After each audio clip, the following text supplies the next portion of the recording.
नमस्कार दोस्तों, मैं सीमा विजय। आइए आज आपको अक्स पार्टों में लेके चलती हूँ। आज भी बारिश के कारण देरी हो जाएगी। बस स्टॉप पे खड़ी बरखा सोच रही थी। नजर सामने पड़ी तो कान पर मोबाइल लगाए एक युवक भागता हुआ सा दिखा। अजीब है, बारिश में भी फोन किए जा रहा। बात खत्म कर उस युवक ने फोन जेब में रखा तो अनजाने ही फोन नीचे गिर पड़ा। सुनिए, आपका फोन नीचे गिर गया, बरखा ने आवाज दी। किंतु वो बेखबर भागता हुआ सड़क के पार कोने के एक घर में घुस गया। बरखा ने जल्दी से फोन उठाया और उसे देने के लिए उसके पीछे चल पड़ी। घर सामने ही तो है। दरवाजे पे दस्तक दी तो अंदर से आवाज आई, कौन है? मैं पूछता हूँ, कौन है वहां? जी जी, मैं बरखा। दरवाजा खुला तो देखा एक खूबसूरत युवक सामने खड़ा था। बस स्टॉप से उसका चेहरा साफ न देखा था, परंतु कद काठी से वही लग रहा था। चेहरे, रंग और पर्सनैलिटी से काफी आकर्षक था। तुम तुम तो बरखा नहीं हो? जी, मैं समझी नहीं। मैं ही बरखा हूँ। आपका मोबाइल लौटाने आई थी। बस स्टॉप के पास गिर पड़ा था। मैंने आवाज भी दी, परंतु लगता है बारिश में सुनी नहीं आपने। अनिरुद्ध ने जेब टटोली तो देखा मोबाइल गायब था। मोबाइल अनिरुद्ध को देते ही वो वापस जाने को मुड़ी। बहुत तेज बारिश है, बारिश कुछ कम हो तो चले जाइएगा, तब तक आप अंदर बैठ सकती हैं। कुछ देर सोचती रही बरखा, भला कैसे किसी अनजान व्यक्ति के घर अंदर चली जाए। देखने में तो शरीफ लगता है, बारिश भी तो बहुत तेज है। कुछ देर रुक ही जाती हूँ।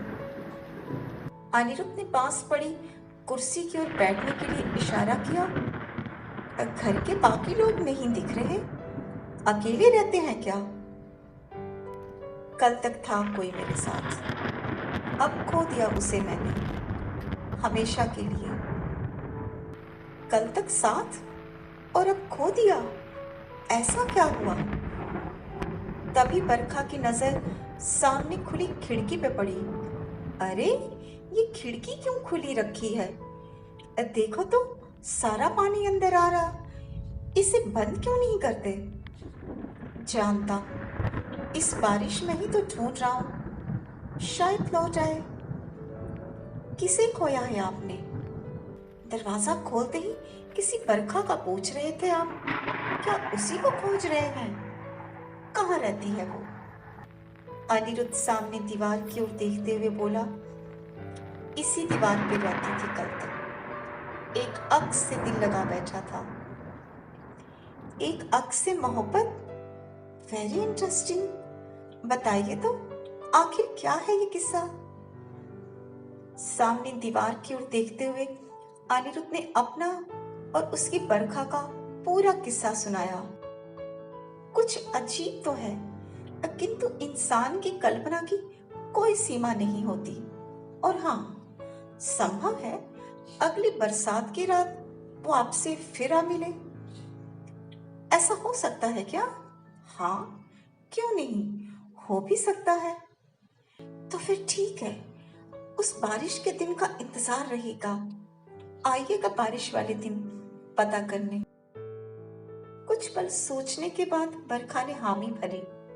ओके, किंतु आपकी बरखा के मिलने तक, फिर आप और आपकी बरखा, कहते हुए वो मुस्कुराती। अनिरुद्ध पल भर के लिए उसकी मुस्कुराहट में खो सा गया। बहुत खूबसूरत तो नहीं, पर चेहरे से सच्चाई और मासूमियत झलक रही थी। अच्छी लगने लगी थी उसको। बारिश के दिन आने का वादा कर बरखा घर लौट आई।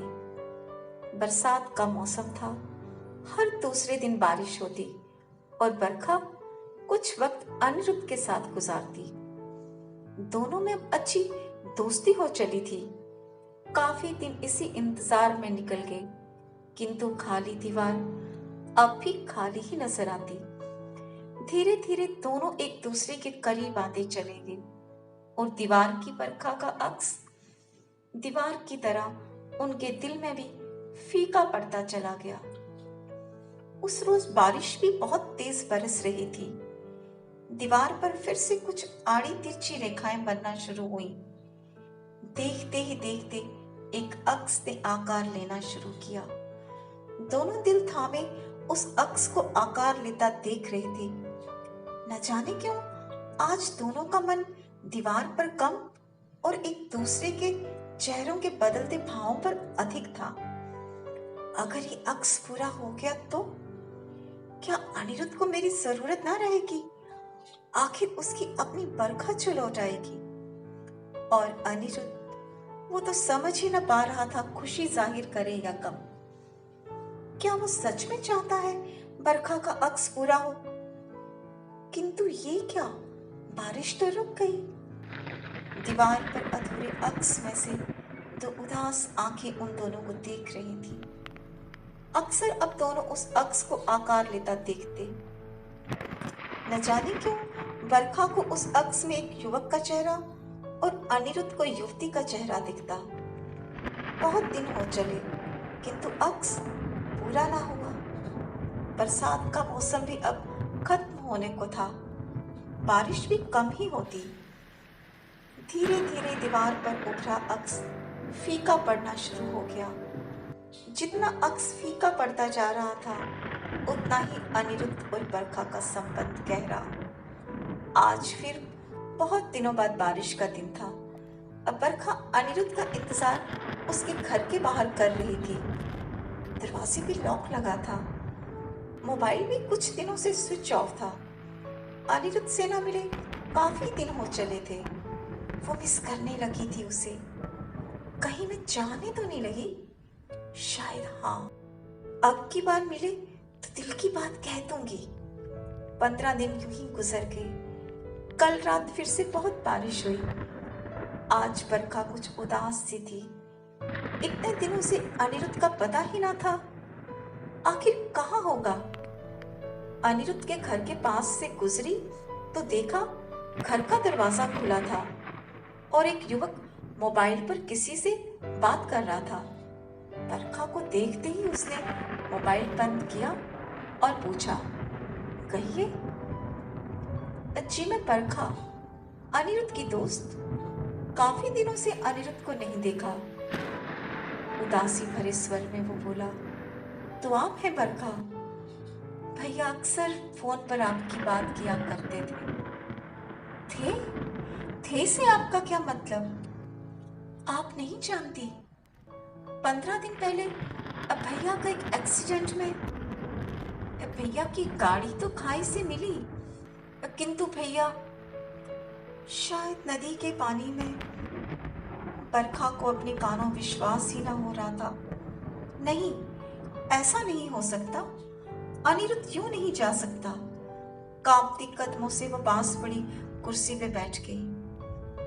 अनिरुद्ध का भाई कुछ देर खामोश रहने के बाद, मुझे जाना होगा, 3 दिन से यही हूँ। आप प्लीज ये चाबी रख लें। जब कभी मकान मालिक मिले तो उसे लौटा दें। इतना कह वो बाहर निकल गया। काफी देर बरखा यूं ही खामोश कुर्सी पे बीते पलों में खोई रही। तभी उसकी नजर सामने दीवार पर बने अक्स पर पड़ी, जो करीब करीब पूरा हो चुका था। वही घुंघराले बाल, वही गहरी और कुछ उदास आंखें। अक्स हूबहू अनिरुद्ध का था। हाँ, ये अनिरुद्ध ही तो है। किंतु ये क्या, उसके माथे पे क्या है?